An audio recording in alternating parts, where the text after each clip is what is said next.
লোকে বলে জীবনের সত্যিকারের পরীক্ষা কেবল দুই অবস্থাতেই আসে, হয় যখন কারো কাছে সবকিছু থাকে এবং সেই প্রাচুর্য তার চরিত্রকে বিকৃত না করে, নয় যখন তার কাছে কিছুই অবশিষ্ট থাকে না এবং সেই অভাব তার মনুষ্যত্বকে ছিন্ন ভিন্ন না করে।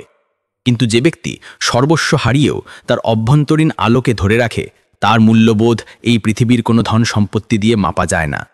এই গল্পটি হলো অনন্যার, একটি সাধারণ মেয়ের অসাধারণ যাত্রা, যা দেখিয়ে দেয় যে সত্যিকারের সম্পদ হৃদয়ে লুকিয়ে থাকে এবং কখনো কখনো সবচেয়ে বড় ধনীরাও তার সামনে নত হয়ে যায়। অনন্যা দিল্লির সেই অগণিত ঝুপড়ি এলাকাগুলির একটিতে বাস করত, যেখানে নীল আকাশ তো দৃশ্যমান হতো, কিন্তু আশার রশ্মি খুব কমই প্রবেশ করত। সে একটি ছোট ফুলের দোকানে চাকরি করত। তার আঙুলগুলি ভোর থেকে সন্ধ্যা পর্যন্ত জুঁই এবং রজনীগন্ধা গেঁথে যেত, কিন্তু তার নিজের অস্তিত্ব কাঁটা দিয়ে পরিপূর্ণ ছিল। বাড়িতে তার মা ছিলেন, যিনি বিছানা ছেড়ে উঠতে সক্ষম ছিলেন না। অনন্যার রোজগারের প্রত্যেকটি পয়সা, তার পরিশ্রমের প্রত্যেকটি অণু শুধুমাত্র মায়ের ঔষধ এবং দুমুঠো খাদ্য সংগ্রহ করতেই ব্যয় হয়ে যেত। তার কাছে কোনো ব্যয়বহুল পোশাক ছিল না, কিন্তু তার কাছে একটি অমূল্য অন্তর ছিল, এমন একটি অন্তর যা অন্যের যন্ত্রণা অনুভব করত, কারণ সে নিজে দুঃখকে অত্যন্ত নিকট থেকে অনুভূত করেছিল। এই নগরীর অপর প্রান্তে মেঘ স্পর্শ করা গুপ্তা এন্টারপ্রাইজের বিলাসপূর্ণ অফিসে বসতেন রাজেন্দ্র গুপ্তা, এমন একটি নাম যার একটি ইঙ্গিতে বাজার উত্থান পতন ঘটত। রাজেন্দ্র তার জীবনে শুধুমাত্র একটি বিষয়ই শিখেছিলেন, অর্থ উপার্জন করা এবং তাকে আঁকড়ে ধরে রাখা। তিনি শূন্য থেকে শুরু করেছিলেন এবং আজ তিনি একজন ধনকুবের ছিলেন। কিন্তু এই পথ চলায় তিনি সম্ভবত ভুলে গিয়েছিলেন যে অর্থের চেয়ে অধিক মূল্যবান কিছু বিদ্যমান। তিনি মানুষের ওপর নির্ভর করতেন না, তাদের প্রভাবের ওপর আস্থা রাখতেন। তার একমাত্র পুত্র ছিল অর্জুন। অর্জুন তার পিতার ধনের ছায়ায় প্রতিপালিত হয়েছিল, কিন্তু তার অন্তর ধনের দীপ্তিতে অন্ধ হয়নি। অর্জুনের জীবনের সবচেয়ে সুন্দর সত্য ছিল অনন্যা। সে অনন্যার সাথে একটি শিল্প প্রদর্শনীতে পরিচিত হয়েছিল, যেখানে অনন্যা ফুল সাজাতে এসেছিল। অর্জুন অনন্যাকে তার প্রকৃত পরিচয় প্রকাশ করেনি। অনন্যা তাকে কেবলমাত্র একটি ছোট কোম্পানিতে চাকরি করা সাধারণ যুবক বলে মনে করত। দুজনের প্রেম সরলতা এবং সত্যতার ভিত্তিতে গড়ে উঠেছিল। একদিন অর্জুন সাহস সঞ্চয় করে তার পিতাকে অনন্যার বিষয়ে জানানোর সিদ্ধান্ত নিল। সে জানত না যে এই সিদ্ধান্ত অনন্যার জীবনের সবচেয়ে বড় চ্যালেঞ্জের সূচনা করতে চলেছে। রাজেন্দ্র গুপ্তা, যিনি বিশ্বাস করতেন যে প্রত্যেক দরিদ্র ব্যক্তির দৃষ্টি শুধুমাত্র তার কোষাগারের ওপর নিবদ্ধ থাকে, তার পুত্রের মুখ থেকে এক দরিদ্র কন্যার নাম শুনে বিস্মিত হয়ে গেলেন। তিনি স্থির করলেন যে এই সোনার পাখি ধরার চেষ্টা করা কন্যাটিকে তিনি নিজে শিক্ষা প্রদান করবেন। তিনি এমন একটি জাল বিছানোর সিদ্ধান্ত নিলেন, যার মাধ্যমে তিনি তার পুত্র অর্জুনকে প্রদর্শন করতে পারবেন যে এই কন্যাটি তার প্রেমের যোগ্য নয়, বরং তার অর্থের যোগ্য। পরের দিন রাজেন্দ্র গুপ্তা তার যোজনা বাস্তবায়িত করলেন। কোটি কোটি টাকার সাম্রাজ্যের স্বামী, যিনি কখনো তার ইতালীয় জুতোয় ধুলোর একটি স্তরও সহ্য করেননি, আজ ছিন্ন, পুরাতন, অপরিচ্ছন্ন পোশাকে ছিলেন। তার মুখে নকল ময়লা এবং চুলে সাদা পাউডার লাগিয়ে তাকে এক অসহায়, দুর্বল বৃদ্ধ ভিখারির রূপ দেয়া হলো। তার চোখে সেই শূন্যতা ছিল যা জীবনের সব আশা ত্যাগ করেছে। তিনি সেই মন্দিরের সিঁড়িতে গিয়ে বসলেন, যেখান দিয়ে অনন্যা প্রতিদিন সন্ধ্যায় দোকান বন্ধ করে বাড়ি ফিরত। রাজেন্দ্রের নিরাপত্তা কর্মীরা সাধারণ পোশাকে দূর থেকে তার ওপর নজর রাখছিল, যাতে ধনকুবেরের কোনো প্রকৃত আঘাত না লাগে। সন্ধ্যা অবতীর্ণ হল। অনন্যা দিনের ক্লান্তি এবং শ্রমে বিধ্বস্ত হয়ে তার ছোট রোজগার আঁচলে বেঁধে মন্দিরের কাছ দিয়ে যাচ্ছিল। তার হাঁটার গতিতে তড়া ছিল। তাকে বাড়ি পৌঁছে মাকে ঔষধ প্রদান করতে হবে। আজ রোজগারও কম হয়েছে এবং তার কপালে চিন্তার রেখা গভীর ছিল। সে কেবল সিঁড়ি থেকে নামতেই যাচ্ছিল যে তার দৃষ্টি সেই কম্পমান বৃদ্ধ ভিখারির ওপর পতিত হল। রাজেন্দ্র তার অভ্যস্ত কণ্ঠে, যাকে সে ইচ্ছাকৃতভাবে দুর্বল ও যন্ত্রণাদায়ক করে তুলেছিল, কাশি দিয়ে বলল, মা, 2 দিন ধরে কিছু খাইনি। ভগবান তোমার মঙ্গল করুক, শুধু জল বা এক টুকরো রুটি। অনন্যা এক মুহূর্তের জন্য থামল। তার চোখ সেই বৃদ্ধের যন্ত্রণা পরিমাপ করল। এরপর তার দৃষ্টি গেল আঁচলে বাঁধা সেই কয়েকটি মুদ্রা এবং নোটের দিকে। এই টাকাগুলো তার মায়ের একদিনের ঔষধ ছিল। এক মুহূর্তের জন্য তার বুক ধরফর করে উঠল। যদি সেই টাকাগুলো দিয়ে দেয়, তবে কাল মায়ের ওষুধের কি হবে? এটি সেই সংঘর্ষ ছিল যা প্রত্যেক মানুষের হৃদয়ে উদ্ভূত হয়, যার কাছে নিজের প্রয়োজন মেটানোর জন্য অতিরিক্ত কিছু থাকে না। সে চোখ বন্ধ করল এবং একটি গভীর শ্বাস গ্রহণ করল। তারপর সে তার আঁচলের গিঁট খুলল। সে সেখান থেকে অর্ধেক টাকা বের করল এবং কাছের দোকান থেকে 1 বোতল জল এবং 2টি রুটি ক্রয় করল। সে আবার সেই ভিখারির কাছে এলো এবং খুব নরম সুরে বলল, বাবা, এই নিন, আপনি প্রথমে একটু জল খেয়ে নিন। সে নিজের হাতে বোতলের ঢাকনা খুলে জলটি সেই বৃদ্ধের দিকে বাড়িয়ে দিল। রাজেন্দ্র গুপ্তা, যিনি এই বিদ্বেষপূর্ণ জগতে কেবল লেনদেন জানতেন, বিস্মিত হয়ে গেলেন। সে আশা করছিল যে কন্যাটি তাকে তাড়িয়ে দেবে অথবা উপেক্ষা করে চলে যাবে, কিন্তু অনন্যা কেবল তাকে খাদ্যই প্রদান করল না, বরং তার বসার ভঙ্গি দেখে বলল, বাবা, আপনার কি ঠান্ডা লাগছে? সে তার কাঁধে রাখা নিজের পুরাতন সুতোর শালটি খুলে সেই ভিখারির কাঁধে দিয়ে দিল। আমার কাছে শুধু এইটুকুই আছে, আপনি এটা রেখে দিন, রাতে শিশির পড়ে। সে হাসল, এমন একটি হাসি যাতে নিজের দারিদ্র্যের কোনো লজ্জা ছিল না, ছিল শুধু দেওয়ার সুখ। রাজেন্দ্রের চোখ বিস্ফারিত হয়ে গেল। এই কন্যাটি! সে তার মায়ের ঔষধের টাকা এবং তার একমাত্র শালটি একজন অচেনা ভিখারিকে দিয়ে দিল। রাজেন্দ্রের মাথা ঘুরে গেল। এটি তার বিছানো জালে প্রথম এমন কাজ ছিল যার সে কল্পনাও করেনি, কিন্তু তার ধূর্ত মন মেনে নিতে প্রস্তুত ছিল না। এটা শুধু লোক দেখানো, সে নিজেকে বলল। হয়তো সে সবারই সাহায্য করে, আমাকে এমন কিছু করতে হবে যাতে তার আসল লোভ প্রকাশ পায়। এই পরীক্ষা এখনো সমাপ্ত হয়নি, এটা তো শুধু আরম্ভ। পরের সন্ধ্যায় অনন্যা আবার সেই পথ দিয়ে যাচ্ছিল। আজ তার চেহারায় ক্লান্তি বেশি ছিল। রাতে মায়ের শরীর খারাপ হয়ে গিয়েছিল এবং ডাক্তার কিছু দামি ঔষধ লিখেছিলেন। সে তার ছোট সোনার কানের দুলটি, যা তার মা তাকে দিয়েছিলেন, বিক্রয় করার মনস্থির করে নিয়েছিল। তার মন ভারাক্রান্ত ছিল, কিন্তু পা ক্লান্ত। সেই মন্দিরের সিঁড়িতেই সেই বৃদ্ধ ভিখারি রাজেন্দ্র গুপ্তা বসেছিলেন, গায়ে অনন্যার দেওয়া সেই শালটি জড়ানো। অনন্যা তাকে দেখল এবং এক মুহূর্তের জন্য থামল। আজ তার কাছে দেওয়ার মতো টাকা ছিল না, কিন্তু সে তার ঝোলা থেকে একটি জুঁই ফুলের ছোট্ট মালা বের করল, যা বিক্রয় হতে অবশিষ্ট ছিল। বাবা, সে ধীরে ধীরে বলল, আজ টাকা নেই, তবে এই ভগবানের ফুলটি রেখে দিন। রাজেন্দ্র কম্পিত হয়ে হাত বাড়িয়ে ফুলটি গ্রহণ করল। সে কিছু বলতে যাচ্ছিল যে তখনই তার পূর্বনির্ধারিত যোজনা অনুসারে তার দৃষ্টি সিঁড়ির কোণে পড়ে থাকা একটি বস্তুর উপর গেল, একটি কালো চামড়ার ওয়ালেট। অরে! রাজেন্দ্র বিস্মিত হবার ভান করল। মা, দেখো তো, ওখানে কি পড়ে আছে? অনন্যার চোখ সেই ওয়ালেটের ওপর গেল।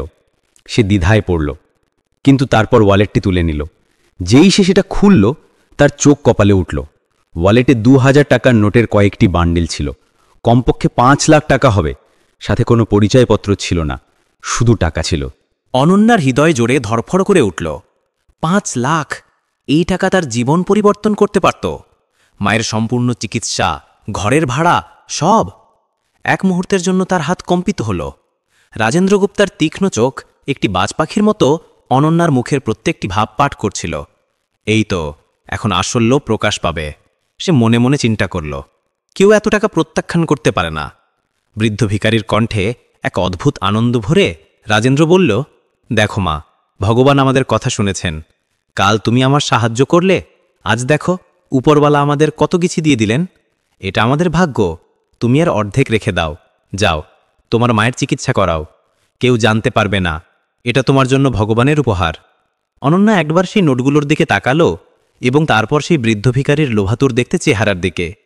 তার মনে তার মায়ের অসুস্থ মুখ ভেসে উঠল, কিন্তু তারপর তার বিবেক তাকে আঘাত করল। সে একটি গভীর শ্বাস গ্রহণ করল এবং ওয়ালেটটি বন্ধ করে দিল। না বাবা, তার কণ্ঠস্বর দৃঢ় ছিল, যদিও কিছুটা কম্পিত ছিল। এটা আমাদের নয়, এটা কারো পরিশ্রমের উপার্জন। যে এটা হারিয়েছে সে কত চিন্তিত হবে। এটা ভগবানের উপহার নয়, এটা আমাদের নিয়তের পরীক্ষা। রাজেন্দ্র স্তব্ধ হয়ে গেল। পাগল নাকি কন্যাটা?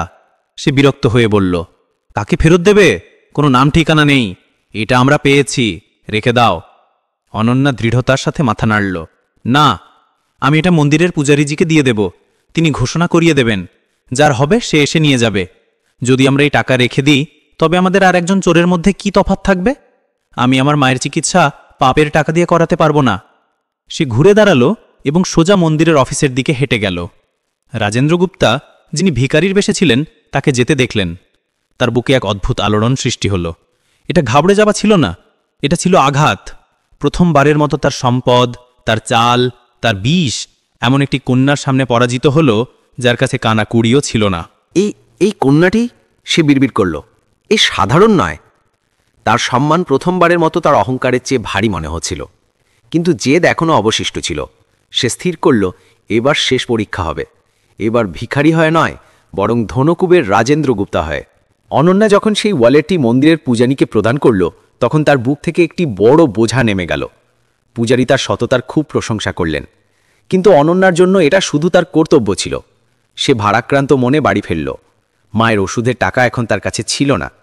সারা রাত সে মায়ের পাশে বসে রইল, ভিজে কাপড় দিয়ে তার কপালে সেক দিতে থাকল এবং মনে মনে ভগবানের কাছে প্রার্থনা করতে থাকল যে কোনো পথ দেখাও।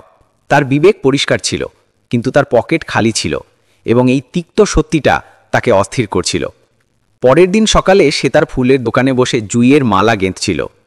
এই চিন্তায় মগ্ন ছিল, তখনই একটি জিনিস রাস্তায় হেঁটে যাওয়া মানুষের মনোযোগ আকর্ষণ করল। একটি ঝকঝকে কালো মার্সিডিজ, এমন একটি গাড়ি যা এই গলিতে হয়তো কখনো আসেনি। সোজা এসে তার ছোট্ট দোকানের সামনে থামল। অনন্যা বিস্মিত হয়ে মাথা তুলল। গাড়ি থেকে একজন স্যুটবুট পরা চালক নামল এবং পেছনের দরজা খুলল। অনন্যার চোখ ধাঁধিয়ে গেল। আরও একজন অত্যন্ত দামি স্যুট পরা লোক বাইরে এলো। সে কালো চশমা পরেছিল। সেই লোকটি সোজা অনন্যার কাছে এলো। আপনি কি অনন্যা? তার কণ্ঠে অধিকার ছিল। অনন্যা ঘাবড়ে গিয়ে হ্যাঁতে মাথা নাড়ল। জি, আমি আপনাকে মিস্টার রাজেন্দ্র গুপ্তা তার অফিসে ডেকেছেন। অনন্যার বুক ধরফর করে উঠল। রাজেন্দ্র গুপ্তা? এই নাম তো সে শুধু খবরের কাগজেই পড়েছিল, নগরের সবচেয়ে বড় শিল্পপতি। কিন্তু আমাকে কেন? আমি কি কোনো ভুল করেছি? তার মনে হলো হয়তো গতকালকের ওয়ালেটের কোনো ব্যাপার হতে পারে। সেই ওয়ালেটটি তাঁর ছিল। আপনি সেখানে পৌঁছলে জানতে পারবেন। দয়া করে আমাদের সঙ্গে চলুন। ভয় এবং উদ্বেগের মধ্যে অনন্যা সেই লোকটির সঙ্গে গাড়িতে বসে পড়ল। আধ ঘন্টা পর সে এমন একটি ভবনের সামনে দাঁড়ালো যা কাঁচ এবং স্টিল দিয়ে তৈরি এবং আকাশ স্পর্শ করছিল। গুপ্তা এন্টারপ্রাইজ। তাকে সবচেয়ে ওপরের তলায় নিয়ে যাওয়া হলো। সে এমন একটি অফিসে প্রবেশ করল যা তার পুরো বাগির চেয়েও বড় ছিল। সামনে একটি বিশাল টেবিলের পেছনে একটি দামি চেয়ারে বসেছিলেন সেই ব্যক্তি, রাজেন্দ্র গুপ্তা। অনন্যা তাকে দেখল এবং এক মুহূর্তের জন্য থমকে গেল। এই চোখগুলো, এই তীক্ষ্ণ বিদ্ধ করা চোখগুলো সে কোথাও যেন দেখেছিল, কিন্তু কোথায়? বসো। রাজেন্দ্রের কণ্ঠস্বর গভীর এবং ঠান্ডা ছিল। অনন্যা ভয়ে বসে পড়ল। রাজেন্দ্র কিছুক্ষণ তাকে তীক্ষ্ণ দৃষ্টিতে দেখল এবং তারপর তার ড্রয়ের থেকে একটি চেক বই বের করল। আমি তোমাকে চিনি, রাজেন্দ্র বলল, এবং আমি এটাও জানি যে তুমি আমার ছেলে অর্জুনের সাথে দেখা করো। অনন্যার পায়ে নিচের মাটি সরে গেল। অর্জুন? তার অর্জুন, যে নিজেকে একটি ছোট কোম্পানির ম্যানেজার বলতো, সে এই সাম্রাজ্যের উত্তরাধিকারী? তার মাথা ঘুরে গেল। তার মনে হলো অর্জুন তাকে প্রতারিত করেছে। আমি সরাসরি আসল কথায় আসছি, রাজেন্দ্র বলল। একটি ব্ল্যাঙ্ক চেক অনন্যার দিকে ঠেলে দিল। আমি জানি তোমার মতো কন্যাদের কি চাই। গতকাল মন্দিরের সিঁড়িতে 5 লাখ ফিরিয়ে দিয়ে তুমি খুব ভালো নাটক করেছ। তুমি ভেবেছ ছোট অঙ্কের টাকা প্রত্যাখ্যান করে অর্জুনের মাধ্যমে তুমি আমার পুরো সম্পত্তির দখল নেবে। অনন্যার চোখে জল ভরে এলো। এটা অপমান ছিল। এই নাও, ব্ল্যাঙ্ক চেক নাও, এতে তোমার মূল্য ভরো। 10 লাখ, 1 কোটি, 10 কোটি, যত টাকা তোমার আমার ছেলের কাছ থেকে দূরে থাকার জন্য চাই, ভরে নাও। এই টাকা নাও এবং এই মুহূর্তে আমার ছেলের জীবন এবং এই নগরী থেকে চলে যাও। এটা অনন্যের জীবনের শেষ এবং সবচেয়ে কঠিন পরীক্ষা ছিল। একদিকে সেই প্রেম যা তাকে প্রতারিত করেছিল, এবং অন্যদিকে এত সম্পদ যা তার মায়ের জীবন রক্ষা করতে পারত। রাজেন্দ্র গুপ্তা হাসল। তার বিশ্বাস ছিল যে দুনিয়াতে এমন কোনো জিনিস নেই যা সে কিনতে পারে না। অনন্যার কানে রাজেন্দ্র গুপ্তার শব্দগুলো বিষের মতো মিশে যাচ্ছিল। অর্জুনের প্রতারণা এবং এখন এই অপমান। এক মুহূর্তের জন্য তার মনে হলো সে ভেঙে সেখানেই পড়ে যাবে। তার চোখের সামনে মায়ের অসুস্থ মুখ এবং তারপর অর্জুনের হাসি মুখ ঘুরে গেল। দুজনেই তাকে ঠকিয়েছিল, একজন নিজের পরিচয় লুকিয়ে এবং অন্যজন তার দারিদ্র্যের উপহাস করে। কিন্তু তারপর চোখের জলে সেই ধোঁয়াশায় কিছু স্পষ্ট হলো। অনন্যা তার সজল চোখ তুলল এবং রাজেন্দ্র গুপ্তার মুখের দিকে তাকালো। সেই ঠান্ডা নির্দয় চোখ, সেই অধিকার, সেই কণ্ঠস্বর। গতকাল মন্দিরের সিঁড়িতে, অনন্যা ধীরে ধীরে উচ্চারণ করল। তার মাথায় বিদ্যুৎ চমকালো। 5 লাখ? আপনি কি করে জানলেন যে আমি 5 লাখ ফিরিয়েছি? আমি তো শুধু পূজারীজিকে দিয়েছিলাম। রাজেন্দ্র গুপ্তা এক মুহূর্তের জন্য থমকে গেল। আমার লোকেরা? না। অনন্যার করথ কাঁপল, কিন্তু এবার ভয়ে নয়, বরং এক তিক্ত সত্য অনুভবে। সেই চোখ, সেই তীক্ষ্ণ বিদ্ধ করা চোখ যা আমাকে দেখছিল যখন আমি আপনাকে জল দিচ্ছিলাম, যখন আমি আপনাকে আমার শালটি পুড়িয়েছিলাম। অনন্যা নিজের জায়গা থেকে উঠে দাঁড়াল। তার সমস্ত ভয় বিলীন হয়ে গেল। বাবা? সে প্রায় ফিসফিস করে বলল, সেই ভিখারি, সেই অসহায় বৃদ্ধ লোকটি, সেটা আপনি ছিলেন? রাজেন্দ্র গুপ্তা তার দামি চেয়ারে জমে গেলেন। তার মুখ, যা সর্বদা ক্ষমতা এবং অহংকারে দীপ্ত থাকত, প্রথমবারের মতো ভ্যাকাশে হয়ে গেল। তার সবচেয়ে বড় চাল উল্টে গিয়েছিল, সে ধরা পড়ে গিয়েছিল। অনন্যার চোখ থেকে জল ঝরে পড়ল, কিন্তু এবার তা অসহায়ত্বের নয়, বরং রাগ ও করুণার ছিল। আপনি এতটা নিচে নেমে গেলেন মিস্টার গুপ্তা, সে বলল। তার কণ্ঠে এক অদ্ভুত শক্তি ছিল। একজন ধনকুবের, যিনি তার হবু বউকে পরীক্ষা করার জন্য ভিখারির রূপ ধারণ করলেন। সে সেই ব্ল্যাঙ্ক চেকটি তুলল। আপনি ভাবেন আপনি এই কাগজের টুকরো দিয়ে আমার মূল্য নির্ধারণ করবেন, আমার সততা কিনবেন? আমার টাকার দরকার আছে, সে কাঁদতে কাঁদতে বলল। এত দরকার যে আমি হয়তো প্রকাশও করতে পারবো না, আমার মা বিছানায়। কিন্তু আপনার মতো ধনী লোকেরা কখনো বুঝবেন না যে আমাদের গরিবদের কাছে যখন টাকা থাকে না, তখনও আমাদের কাছে কিছু থাকে, তাকে বিবেক বলে। রাজেন্দ্রের মুখ হাঁ হয়ে গেল। আপনি ধনকুবের হয়েও এত কঙ্গাল যে আপনাকে একটি কন্যার প্রেম পরীক্ষা করার জন্য ছদ্মবেশ ধারণ করতে হলো? আপনার মনে হলো আমি আপনার টাকার জন্য মরছি? অনন্যা তার হাতে ধরা ব্ল্যাঙ্ক চেকটি দেখালো। আপনার সম্পদ আপনাকে এতটা অন্ধ করে দিয়েছে যে আপনার কাছে প্রত্যেক মানুষই বিক্রয়যোগ্য মনে হয়। আপনি দুনিয়ার সবচেয়ে মূল্যবান জিনিস, মানবতাকে, চিনতেই পারলেন না। এবং তারপর রাজেন্দ্রগুপ্তা কিছু বলার আগেই অনন্যা সেই ব্ল্যাঙ্ক চেকটি ছিঁড়ে তার টুকরো টুকরো করে তার টেবিলের উপর ছড়ে ফেলল। এই নিন আমার মূল্য। সে ঘুরে দাঁড়ালো এবং দরজার দিকে এগোলো। আর অর্জুনের কথা? সে আমার কাছে তার পরিচয় লুকিয়ে আমার বিশ্বাস ভেঙেছে। কিন্তু আপনি তো আজ এটা প্রমাণ করে দিলেন যে সে তার ধনী বাবার চেয়েও বেশি ধনী, কারণ অন্তত তার হৃদয় এখনো বিক্রি হয়নি। অনন্যা দরজা খুলতেই যাচ্ছিল যে দরজা নিজেই খুলে গেল। সামনে অর্জুন দাঁড়িয়েছিল, হাঁপাচ্ছিল। সে তার বাবার সেক্রেটারির কাছ থেকে শুনেছিল যে অনন্যাকে ডাকা হয়েছে। সে টেবিলের ওপর ছেঁড়া চেকের টুকরোগুলো দেখল।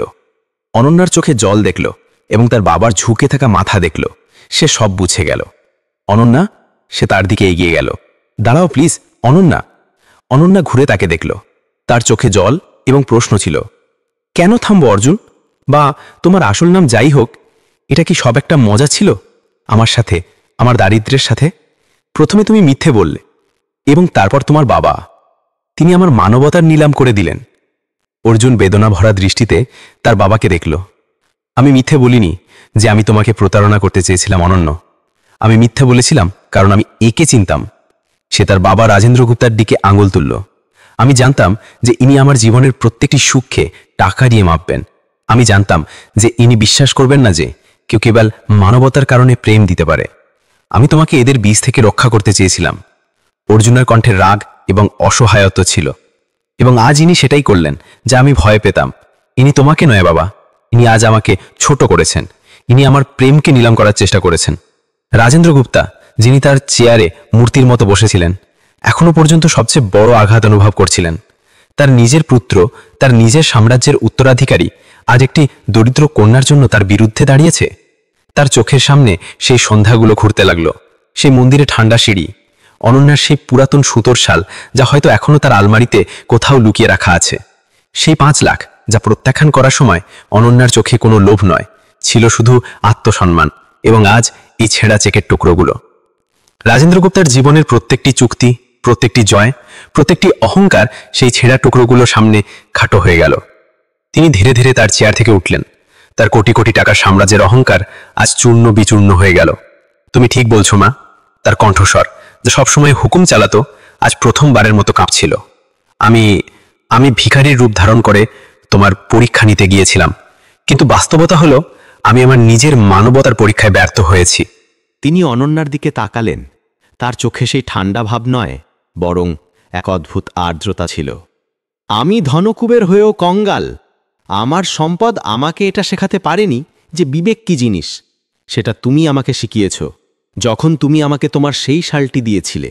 সেই রাতে সেই ভিখারির ঠান্ডা লাগছিল না, ঠান্ডা তো আমার হৃদয়ে জমেছিল, যা তোমার ভালোত্ব গলিয়ে দিল।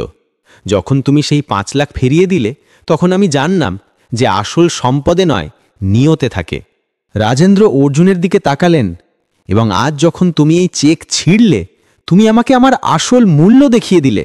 রাজেন্দ্র গুপ্তা হাত জোর করলেন। এটা সেই মুহূর্ত ছিল যার কল্পনাও করা যেত না। যদি সম্ভব হয় তবে এই বৃদ্ধ অন্ধ হয়ে যাওয়া বাবাকে ক্ষমা করে দিও। অর্জুন তোমাকে বেছে নেয়নি, আমি আমার পুত্রের জন্য তোমার মতো একটি বউ বেছে নিয়েছি। অনন্যা স্তম্ভিত হয়ে দাঁড়িয়েছিল। এসব কি হচ্ছিল? কিন্তু রাজেন্দ্রের কণ্ঠস্বর ভরে উঠল, হয়তো এখন অনেক দেরি হয়ে গেছে। অনন্যা তাদের দুজনের দিকে পাকালো। আমার মা, সে শুধু এইটুকুই বলতে পারল। আমার মা একা আছেন, আমাকে যেতে হবে। সে কারো জন্য থামল না। সে সেই বিলাসপূর্ণ অফিস থেকে বেরিয়ে গেল, পেছনে ফেলে গেল একটি ভেঙে পড়া যুবককে এবং এমন একজন ধনকুবেরকে, যিনি আজ তার জীবনে প্রথমবারের মতো পরাজিত হয়েছিলেন এবং হয়তো প্রথমবারের মতো কিছু জিতেও ছিলেন। অনন্যা সেই বিলাসপূর্ণ ভবন থেকে বেরিয়ে খালি পায়ে দৌড়াতে দৌড়াতে তার ঝুপড়ি এলাকার দিকে ছুটল। তার হৃদয় হাজার টুকরোয় বিভক্ত ছিল। অর্জুনের মিথ্যা, রাজেন্দ্র গুপ্তার ঘৃণ্য খেলা এবং সবথেকে বড় কথা, তার মায়ের খারাপ অবস্থা। সে হাঁপাতে হাঁপাতে যখন তার ঝুপড়ির দরজায় পৌঁছল, তখন সে যা দেখল তাতে তার শ্বাস বন্ধ হয়ে গেল। ভিতরে দুজন নার্স ছিল এবং একজন সুপরিচিত ডক্টর সিংহা, নগরীর সবচেয়ে বড় হার্ট স্পেশালিস্ট, তার মায়ের শিওরে দাঁড়িয়েছিলেন। মায়ের শ্বাসকষ্ট হচ্ছিল না, তিনি শান্তিতে ঘুমোচ্ছিলেন এবং তার হাতে একটি ড্রিপ লাগানো ছিল। ঘরে ঔষধের সেই গন্ধ ছিল যা অনন্যা আজ পর্যন্ত ক্রয় করতে পারেনি। এসব কি? অনন্যা কম্পিত হয়ে জিজ্ঞেস করল, আপনাকে কি ডেকেছে? আমার কাছে টাকা নেই। ডক্টর সিংহ হাসলেন। চিন্তা করবেন না অনন্যাজি, আপনার মা এখন বিপদের বাইরে, তার জরুরি যত্নের প্রয়োজন ছিল এবং আপনার সব বিল কেউ একজন মিটিয়ে দিয়েছেন। তিনি আমাদের এখানে সঙ্গে সঙ্গে পাঠিয়েছেন। কে? অনন্যা বিস্মিত হয়ে জিজ্ঞেস করল। তখনই তার ঝুপড়ির সরু দরজায় দুটি ছায়া এসে দাঁড়াল, রাজেন্দ্র গুপ্তা এবং অর্জুন। তারা সেই বিলাসপূর্ণ মার্সিডিজে আসেননি, তারা একটি সাধারণ গাড়িতে এসেছিলেন এবং পায়ে হেঁটে সেই কাদা ভরা গলি দিয়ে হেঁটে তার দরজা পর্যন্ত পৌঁছেছিলেন। রাজেন্দ্রের দামি জুতায় কাদা লেগেছিল, কিন্তু আজ তার এতে কোনো পরোয়া ছিল না। অনন্যার চোখে রাগ ভরে এলো। এটা কি? আমার মাকে কিনে আপনি আমার বিবেক কিনতে চাইছেন? রাজেন্দ্র গুপ্ত মাথা নিচু করলেন। সেই ধনকুবের, যিনি দুনিয়াকে নিজের ইশারায় নাচাতেন, আজ একজন দরিদ্র কন্যার চৌকাঠে অপরাধীর মতো দাঁড়িয়েছিলেন। না মা, এটা সেই শালের মূল্য, এটা সেই জলের বোতলের মূল্য, এটা সেই দুটি রুটির ঋণ যা তুমি সেই ভিখারিকে দিয়েছিলে। সেটা এত মূল্যবান জিনিস ছিল যে আমার এই পুরো সাম্রাজ্য মিলেও তার মূল্য শোধ করতে পারবে না। তিনি এগিয়ে গেলেন এবং অনন্যার সামনে হাত জোড় করলেন। সেদিন মন্দিরে তুমি বলেছিলে যে এটা ভগবানের উপহার নয়, নিয়তের পরীক্ষা। তুমি তো তোমার পরীক্ষায় পাস হয়েছ, কিন্তু আমি হেরে গেছি। আমি তোমাকে আমার বউ বানাতে নয়, তোমার কাছে ক্ষমা চাইতে এসেছি। আমি আমার সমস্ত ধন তোমার পায়ে রেখে দিই, তবুও তোমার সততার কাছে তা কমে। অর্জুন তার চোখে জল নিয়ে অনন্যার দিকে তাকালো। অনন্যা, আমি শুধুই একটি সত্যি লুকিয়েছিলাম, কিন্তু আজ তোমার সেই সত্যিটা আমার বাবাকে সেই আয়না দেখিয়ে দিল যা আমি তাকে কখনো দেখাতে পারিনি। তুমি কেবল আমার মায়ের চিকিৎসা করছো না, তুমি আমার বাবার চিকিৎসা করছো। প্লিজ আমাদের ক্ষমা করে দাও। অনন্যা একবার তার ঘুমন্ত মায়ের দিকে তাকালো, যার শ্বাস এখন স্থির ছিল। তারপর সে রাজেন্দ্র গুপ্তার ঝুঁকে থাকা মাথা এবং অর্জুনের সজল চোখ দেখল। তার সমস্ত রাগ গলে গেল। সে জানত যে এটা নাটক নয়, এটা একটি ভেঙে পড়া অহংকারের সত্যি ছিল। এটা কর্মের চক্র ছিল যা আজ পূর্ণ হল। অনন্যা ধীরে ধীরে রাজেন্দ্র গুপ্তার হাত ধরল, যা জোর করা ছিল। বাবা, সে সেই শব্দটি আবার বলল যা সে মন্দিরের সিঁড়িতে বলেছিল। ভিতরে আসুন, ঘর নোংরা, কিন্তু আপনার মেয়েরই তো। রাজেন্দ্র গুপ্তা কেঁদে ফেললেন। তিনি তার দরিদ্র হতে যাওয়া বউকে পরীক্ষা করার জন্য ভিখারির রূপ ধরেছিলেন, কিন্তু সেই দরিদ্র কন্যার একটি জবাবে তার মানবতা তাকে তার সমস্ত ধন, তার অহংকার, তার গর্ব এবং তার হৃদয় দিয়ে দিতে বাধ্য করল।